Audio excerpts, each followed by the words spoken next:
Dracula, by Bram Stoker. Chapter 15. Dr. Seward's Diary. For a while, sheer anger mastered me. It was as if he had during her life struck Lucy on the face.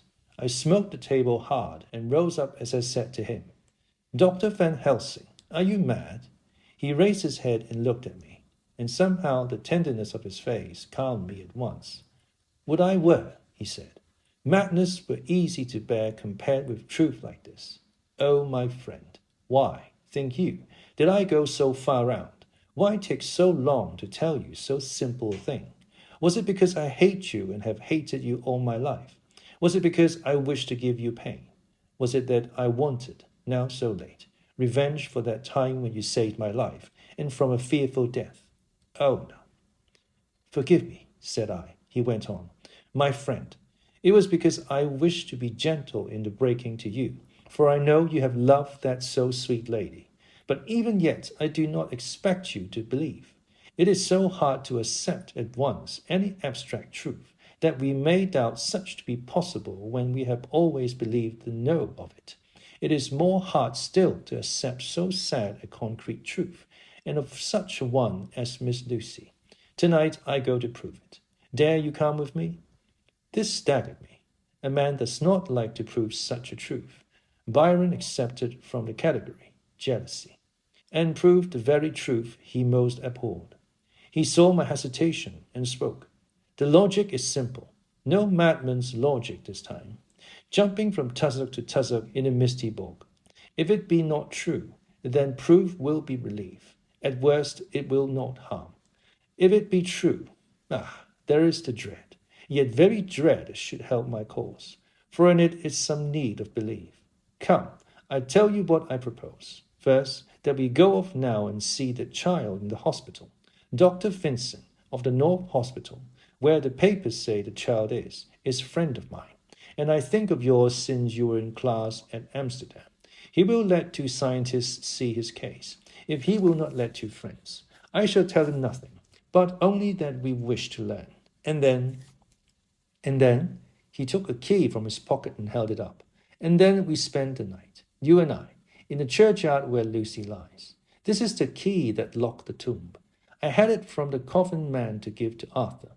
My heart sank within me, for I felt that there was some fearful ordeal before us. I could do nothing, however, so I plucked up what heart I could and said that we had better hasten, as the afternoon was passing. We found the child awake. It had had a sleep and taken some food, and altogether was going on well. Dr. Vincent took the bandage from his throat and showed us the punctures. There was no mistake the similarity to those which had been on Lucy's throat. They were smaller, and the edges looked fresher. That was all. We asked Vincent to what he attributed them, and he replied that it must have been a bite of some animal, perhaps a rat. But for his own part, he was inclined to think that it was one of the bats which are so numerous on the northern heights of London. Out of so many harmless ones, he said, there may be some wild specimen from the south of a more malignant species. Some sailor may have brought one home, and it managed to escape. Or even from the zoological gardens, a young one may have got loose, or one be bred there from a vampire. These things do occur, you know. Only 10 days ago, a wolf got out and was, I believe, traced up in this direction. For a week after, the children were playing nothing but Red Riding Hood on the heath and in every alley in the place until this beautiful lady's scare came along, since when it has been quite a gala time with them. Even this poor little mite, when he woke up today, asked the nurse if he might go away. When she asked him why he wanted to go, he said he wanted to play with the beautiful lady. I hope, said Van Helsing, that when you are sending the child home, you will caution its parents to keep strict watch over it. These fancies to stray are most dangerous, and if the child were to remain out another night, it would probably be fatal. But in any case, I suppose you will not let it away for some days? Certainly not. Not for a week at least. Longer if the wound is not healed. Our visit to the hospital took more time than we had reckoned on, and the sun had dipped before we came out. When Van Helsing saw how dark it was, he said, "There is no hurry. It is more late than I thought. Come, let us seek somewhere that we may eat, and then we shall go on our way. We dined at Jack Straw's castle along with a little crowd of bicyclists and others who were genially noisy. About 10 o'clock we started from the inn. It was then very dark, and the scattered lamps made the darkness greater when we were once outside the individual radius. The professor had evidently noted the road we were to go, for he went on unhesitatingly. But as for me, I was in quite a mix-up as to locality. As we went further, we met fewer and fewer people, till at last we were somewhat surprised when we met even the patrol of horse police going their usual suburban round. At last we reached the wall of the churchyard, which we climbed over, with some little difficulty, for it was very dark, and the whole place seemed so strange to us. We found the Westenra tomb. The professor took the key, opened the creaky door, and standing back, politely, but quite unconsciously, motioned me to precede him. There was a delicious irony in the offer, in the courtliness of giving preference on such a ghastly occasion. My companion followed me quickly, and cautiously drew the door to, after carefully ascertaining that the lock was a folding, and not a spring one. In the latter case, we should have been in a bad plight. Then he fumbled in his bag, and taking out a matchbox and a piece of candle, proceeded to make a light. The tomb in the daytime, and when wreathed with fresh flowers, had looked grim and gruesome enough. But now, some days afterwards, when the flowers hung lank and dead, their whites turning to rust and their greens to browns, when the spider and the beetle had resumed their accustomed dominance, when time discoloured stone, and dust encrusted mortar, and rusty, dank iron, and tarnished brass, and coloured silver plating gave back the feeble glimmer of a candle, the effect was more miserable and sordid than could have been imagined. It conveyed irresistibly the idea that life, animal life, was not the only thing which could pass away. Van Helsing went about his work systematically, holding his candle so that he could read the coffin plates, and so holding it that the sperm dropped in white patches which congealed as they touched the metal. He made assurance of Lucy's coffin, another search in his bag, and he took out a turnscrew. "What are you going to do?" I asked. "To open the coffin. You shall yet be convinced." Straightway he began taking out the screws, and finally lifted off the lid, showing the casing of lead beneath. The sight was almost too much for me. It seemed to be as much an affront to the dead as it would have been to have stripped off her clothing in her sleep whilst living. I actually took hold of his hand to stop him. He only said, "You shall see," and again fumbling in his bag, took out a tiny fret saw, striking the turn screw through the lead with a swift downward stab, which made me wince. He made a small hole, which was, however, big enough to admit the point of the saw. I had expected a rush of gas from the weak-old corpse. We doctors, who have had to study our dangers, have to become accustomed to such things, and I drew back towards the door, but the professor never stopped for a moment. He sawed down a couple of feet along one side of the lead coffin, and then across, and down the other side. Taking the edge of the loose flange, he bent it back towards the foot of the coffin, and holding up the candle into the aperture, motioned to me to look. I drew near and looked. The coffin was empty. It was certainly a surprise to me, and gave me a considerable shock, but Van Helsing was unmoved. He was now more sure than ever of his ground, and so emboldened to proceed in his task. "Are you satisfied now, friend John?" he asked. I felt all the dogged argumentativeness of my nature awake within me as I answered him. "I am satisfied that Lucy's body is not in that coffin, but that only proves one thing." "And what is that, friend John?" "That it is not there." "That is good logic," he said, "so far as it goes. But how can you account for it not being there?" "Perhaps a body snatcher," I suggested. "Some of the undertaker's people may have stolen it." I felt that I was speaking folly, and yet it was the only real cause which I could suggest. The professor sighed. "Ah, well," he said, "we must have more proof. Come with me." He put on the coffin lid again, gathered up all his things and placed them in the bag, blew out the light, and placed the candle also in the bag. We opened the door and went out. Behind us, he closed the door and locked it. He handed me the key, saying, "Will you keep it? You had better be assured." I laughed. It was not a very cheerful laugh, I am bound to say, as I motioned him to keep it. "A key is nothing," I said. "There may be duplicates, and anyhow it is not difficult to pick a lock of that kind." He said nothing, but put the key in his pocket.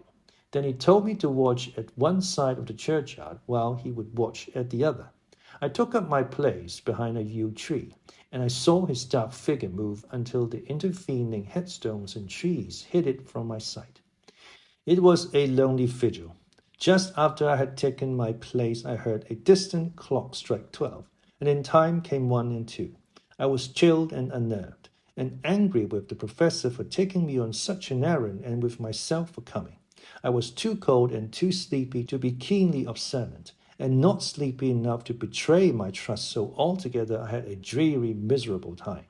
Suddenly, as I turned round, I thought I saw something like a white streak moving between 2 dark yew trees at the side of the churchyard farthest from the tomb. At the same time, a dark mass moved from the professor's side of the ground and hurriedly went towards it. Then I too moved, but I had to go round headstones and railed-off tombs, and I stumbled over graves. The sky was overcast, and somewhere far off an early cock crew. A little way off, beyond a line of scattered juniper trees, which marked the pathway to the church, a white dim figure flitted in the direction of the tomb. The tomb itself was hidden by trees, and I could not see where the figure disappeared. I heard the rustle of actual movement where I had first seen the white figure, and coming over, found the professor holding in his arms a tiny child. When he saw me, he held it out to me and said, "Are you satisfied now?" "No," I said, in a way that I felt was aggressive. "Do you not see the child?" "Yes, it is a child, but who brought it here, and is it wounded?" I asked. "We shall see," said the professor, and with one impulse we took our way out of the churchyard, he carrying the sleeping child. When we had got some little distance away, we went into a clump of trees and struck a match and looked at the child's throat. It was without a scratch or scar of any kind. "Was I right?" I asked triumphantly. "We were just in time," said the professor thankfully. We had now to decide what we were to do with the child, and so consulted about it. If we were to take it to a police station, we should have to give some account of our movements during the night. At least, we should have had to make some statement as to how we had come to find the child. So finally we decided that we would take it to the heath, and when we heard a policeman coming, would leave it where he could not fail to find it. We would then seek our way home as quickly as we could. All fell out well. At the edge of Hampstead Heath, we heard a policeman's heavy tramp, and laying the child on the pathway, we waited and watched until he saw it as he flashed his lantern to and fro. We heard his exclamation of astonishment, and then we went away silently. By good chance, we got a cab near the Spaniards and drove to town. I cannot sleep, so I make this entry, but I must try to get a few hours' sleep, as Van Helsing is to call for me at noon. He insists that I shall go with him on another expedition. 27 September. It was 2 o'clock before we found a suitable opportunity for our attempt. The funeral held at noon was all completed, and the last stragglers of the mourners had taken themselves lazily away, when, looking carefully from behind a clump of alder trees, we saw the sexton lock the gate after him. We knew then that we were safe till morning, did we desire it, but the professor told me that we should not want more than an hour at most. Again, I felt that horrid sense of the reality of things, in which any effort of imagination seemed out of place, and I realized distinctly the perils of the law which we were incurring in our unhallowed work. Besides, I felt it was all so useless, outrageous as it was to open the leaden coffin, to see if a woman dead nearly a week were really dead. It now seemed the height of folly to open the tomb again, when we knew, from the evidence of our own eyesight, that the coffin was empty. I shrugged my shoulders, however, and rested silent, for Van Helsing had a way of going on his own road, no matter who remonstrated. He took the key, opened the vault, and again courteously motioned me to proceed. The place was not so gruesome as last night, but oh, how unutterably mean-looking when the sunshine streamed in. Van Helsing walked over to Lucy's coffin, and I followed. He bent over and again forced back the leaden flange, and then a shock of surprise and dismay shot through me. There lay Lucy, seemingly just as we had seen her the night before her funeral. She was, if possible, more radiantly beautiful than ever, and I could not believe that she was dead. The lips were red, nay redder than before, and on the cheeks was a delicate bloom. "Is this a juggle?" I said to him. "Are you convinced now?" said the professor in response, and as he spoke he put over his hand, and in a way that made me shudder, pulled back the dead lips and showed the white teeth. "See," he went on, "see, they are even sharper than before. With this and this," and he touched one of the canine teeth and that below it, "the little children can be bitten. Are you a believer now, friend John?" Once more, argumentative hostility woke within me. I could not accept such an overwhelming idea as he suggested, so, with an attempt to argue of which I was even at the moment ashamed, I said, "She may have been placed here since last night." "Indeed, that is so. And by whom?" "I do not know. Someone has done it. And yet she has been dead 1 week. Most peoples in this time would not look so." I had no answer for this, so was silent. Van Helsing did not seem to notice my silence. At any rate, he showed neither chagrin nor triumph. He was looking intently at the face of the dead woman, raising the eyelids and looking at the eyes, and once more opening the lips and examining the teeth. Then he turned to me and said, "Here, there is one thing which is different from all recorded. Here is some dual life that is not as the common. She was bitten by the vampire when she was in a trance, sleepwalking." "Oh, you start. You do not know that, friend John, but you shall know it all later. And in trance could he best come to take more blood. In trance she died, and in trance she is undead too. So it is that she differ from all other. Usually when the undead sleep at home." As he spoke, he made a comprehensive sweep of his arm to designate what to a vampire was home. "Their face show what they are, but this so sweet that was when she not undead, she go back to the nothings of the common dead. There is no malign there, see, and so it make hard that I must kill her in her sleep." This turned my blood cold, and it began to dawn upon me that I was accepting Van Helsing's theories. But if she were really dead, what was there of terror in the idea of killing her? He looked up at me and evidently saw the change in my face, for he said almost joyously, "Ah, you believe now?" I answered, "Do not press me too hard all at once. I am willing to accept. How will you do this bloody work?" "I shall cut off her head and fill her mouth with garlic, and I shall drive a stake through her body." It made me shudder to think of so mutilating the body of the woman whom I had loved, and yet the feeling was not so strong as I had expected. I was, in fact, beginning to shudder at the presence of this being, this undead, as Van Helsing called it, and to loathe it. Is it possible that love is all subjective or all objective? I waited a considerable time for Van Helsing to begin, but he stood as if wrapped in thought. Presently he closed the catch of his bag with a snap and said, "I have been thinking, and have made up my mind as to what is best. If I did simply follow my inclining, I would do now, at this moment, what is to be done. But there are other things to follow, and things that are 1,000 times more difficult than that them we do not know. This is simple. She hath yet no life taken, though that is of time, and to act now would be to take danger from her forever. But then we may have to warn Arthur, and how shall we tell them of this? If you, who saw the wounds on Lucy's throat, and saw the wounds so similar on the child's at the hospital, if you, who saw the coffin empty last night and full today with a woman who hath not changed only to be more rose and more beautiful in a whole week after she died, if you know of this and know of the white figure last night that brought the child to the churchyard, and yet of your own senses you did not believe, how then can I expect Arthur, who know none of those things, to believe? He doubted me when I took him from her kiss when she was dying. I know he has forgiven me because in some mistaken idea I have done things that prevent him say goodbye as he ought, and he may think that in some more mistaken idea this woman was buried alive, and that in most mistake of all we have killed her.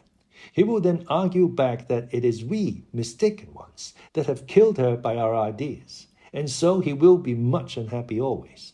Yet he never can be sure, and that is the worst of all. and he will sometimes think that she he loved was buried alive, and that will paint his dreams with horror of what she must have suffered. And again, he will think that we may be right, and that his so beloved was, after all, an undead. No, I told him once, and since then I learned much. Now, since I know it is all true, 100,000 times more do I know that he must pass through the bitter waters to reach the sweet. He, poor fellow, must have 1 hour that will make the very face of heaven grow black to him. Then we can act for good all round and send him peace. My mind is made up. Let us go. You return home for tonight to your asylum, and see that all be well. As for me, I shall spend the night here in the churchyard in my own way. Tomorrow night you will come to me to the Berkeley Hotel at 10 of the clock. I shall send for Arthur to come too, and also that so fine young man of America that gave his blood. Later we shall all have work to do. I come with you so far as Piccadilly and there dine, for I must be back here before the sun set. So we locked the tomb and came away, and got over the wall of the churchyard, which was not much of a task, and drove back to Piccadilly. Note left by Van Helsing in his portmanteau. Berkeley Hotel directed to John Seward, Doctor of Medicine. 27 September. Friend John, I write this in case anything should happen. I go alone to watch in that churchyard. It pleases me that the undead, Miss Lucy, shall not leave tonight. That so on the morrow night she may be more eager. Therefore I shall fix some things she like not, garlic and a crucifix, and so seal up the door of the tomb. She is young as undead, and will heed. Moreover, these are only to prevent her coming out. They may not prevail on her wanting to get in, for then the undead is desperate, and must find the line of least resistance, whatsoever it may be. I shall be at hand all the night from sunset till after the sunrise, and if there be aught that may be learned, I shall learn it. For Miss Lucy or from her, I have no fear. But that other to whom is there that she is undead, he hath now the power to seek her tomb and find shelter. He is cunning, as I know from Mr. Jonathan and from the way that all along he hath fooled us when he played with us for Miss Lucy's life, and we lost. And in many ways the undead are strong. He hath always the strength in his hand of 20 men. Even we four who gave our strength to Miss Lucy, it also is all to him.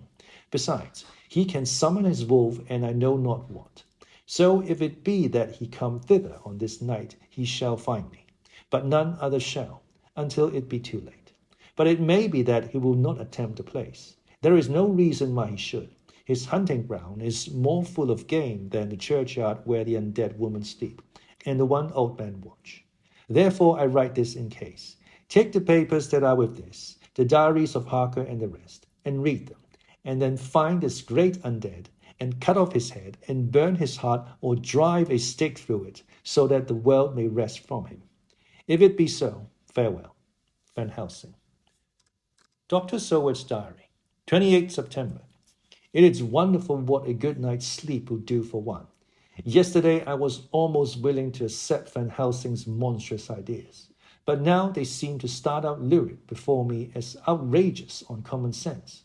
I have no doubt that he believes it all. I wonder if his mind can have become in any way unhinged. Surely there must be some rational explanation of all these mysterious things. Is it possible that the professor can have done it himself? He is so abnormally clever that if he went off his head, he would carry out his intent with regard to some fixed idea in a wonderful way. I am loath to think it, and indeed it would be almost as great a marvel as the other to find that Van Helsing was mad. But anyhow, I shall watch him carefully. I may get some light on the mystery. 29 September morning. Last night, at a little before 10 o'clock, Arthur and Quincy came into Van Helsing's room. He told us all that he wanted us to do, but especially addressing himself to Arthur, as if all our wills were centered in his. He began by saying that he hoped we would all come with him too, for, he said, there is a grave duty to be done there. You were doubtless surprised at my letter. This query was directly addressed to Lord Godalming. I was. It rather upset me for a bit. There has been so much trouble around my house of late that I could do without any more. I have been curious too, as to what you mean. Quincy and I talked it over, but the more we talked, the more puzzled we got. Till now I can say for myself that I'm about up a tree as to any meaning about anything. Me too, said Quincey Morris laconically. Oh, said the professor, then you are nearer the beginning, both of you, than friend John here, who has to go a long way back before he can even get so far as to begin. It was evident that he recognized my return to my old doubting frame of mind without my saying a word. Then, turning to the other two, he said with intense gravity, I want your permission to do what I think good this night. It is, I know, much to ask. And when you know what it is I propose to do, you will know, and only then, how much. Therefore, may I ask that you promise me in the dark, so that afterwards, though you may be angry with me for a time, I must not disguise from myself the possibility that such may be. You shall not blame yourselves for anything. That's frank anyhow, broke in Quincey. I'll answer for the professor. I don't quite see his drift, but I swear he's honest, and that's good enough for me. I thank you, sir, said Van Helsing proudly. I have done myself the honor of counting you one trusting friend, and such endorsement is dear to me. He held out a hand, which Quincey took. Then Arthur spoke out. Dr. Van Helsing, I don't quite like to buy a pig in a poke, as they say in Scotland. And if it be anything in which my honor as a gentleman or my faith as a Christian is concerned, I cannot make such a promise. If you can assure me that what you intend does not violate either of these two, then I give my consent at once, though for the life of me, I cannot understand what you are driving at. I accept your limitation, said Van Helsing, and all I ask of you is that if you feel it necessary to condemn any act of mine, you will first consider it well and be satisfied that it does not violate your reservations. Agreed, said Arthur. That is only fair. And now the pourparlers, talks, are over. May I ask what it is we are to do? I want you to come with me, and to come in secret, to the churchyard at Kingstead. Arthur's face fell as he said in an amazed sort of way, Where poor Lucy is buried? The professor bowed. Arthur went on, and when there, to enter the tomb, Arthur stood up. Professor, are you in earnest, or it is some monstrous joke? Pardon me, I see that you are in earnest. He sat down again, but I could see that he sat firmly and proudly, as one who is on his dignity. There was silence until he asked again, and when in the tomb, to open the coffin. This is too much, he said, angrily rising again. I am willing to be patient in all things that are reasonable, but in this desecration of the grave, of one who, he fairly choked with indignation. The professor looked pityingly at him. If I could spare you one pang, my old friend, he said, God knows I would. But this night our feet must tread in thorny paths, or later, and forever, the feet you love must walk in paths of flame. Arthur looked up with set white face and said, Take care, sir, take care. Would it not be well to hear what I have to say, said Van Helsing, and then you will at least know the limit of my purpose. Shall I go on? That's fair enough, broke in Morris. After a pause, Van Helsing went on, evidently with an effort. Miss Lucy is dead, is it not so? Yes. Then there can be no wrong to her. But if she be not dead? Arthur jumped to his feet. Good God, he cried. What do you mean? Has there been any mistake? Has she been buried alive? He groaned in anguish that not even hope could soften. I did not say she was alive, my child. I did not think it. I go no further than to say that she might be undead.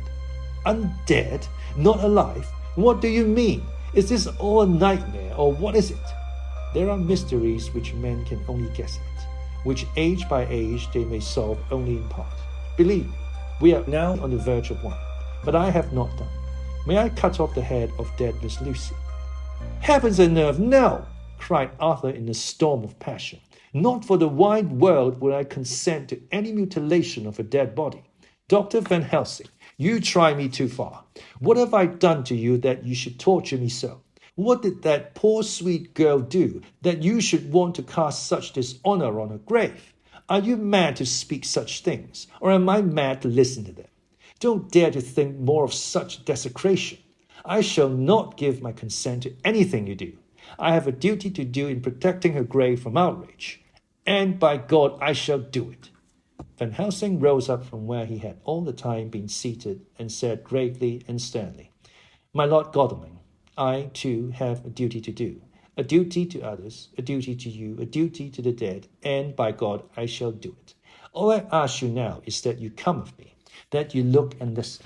And if when later I make the same request, you do not be more eager for its fulfillment even than I am, then I shall do my duty, whatever it may seem to me. And then, to follow of your lordship's wishes, I shall hold myself at your disposal to render an account to you, when and where you will.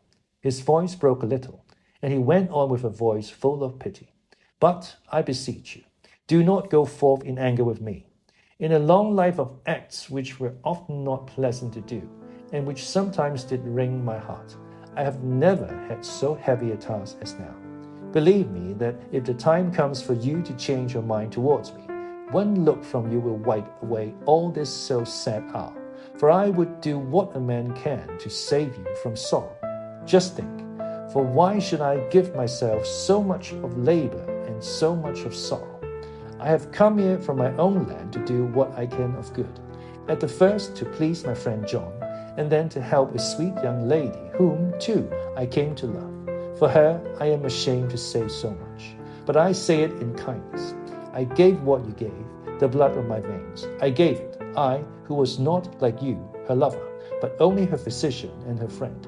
I gave to her my nights and days, before death, after death, and if my death can do her good even now, when she is the dead undead, she shall have it freely. He said this with a very grave, sweet pride, and Arthur was much affected by it. He took the old man's hand and said in a broken voice, "Oh, it is hard to think of it, and I cannot understand, but at least I shall go with you and wait."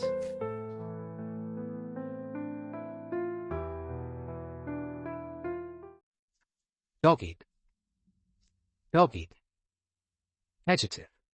Having or showing tenacity and grim persistence. Sexton. Sexton. Noun. A person who looks after a church and churchyard, typically acting as bowrunner and gravedigger. Laconically. Laconically. Adjective. Using or involving the use of the minimum of words, concise to the point of seeming dismissive or mysterious.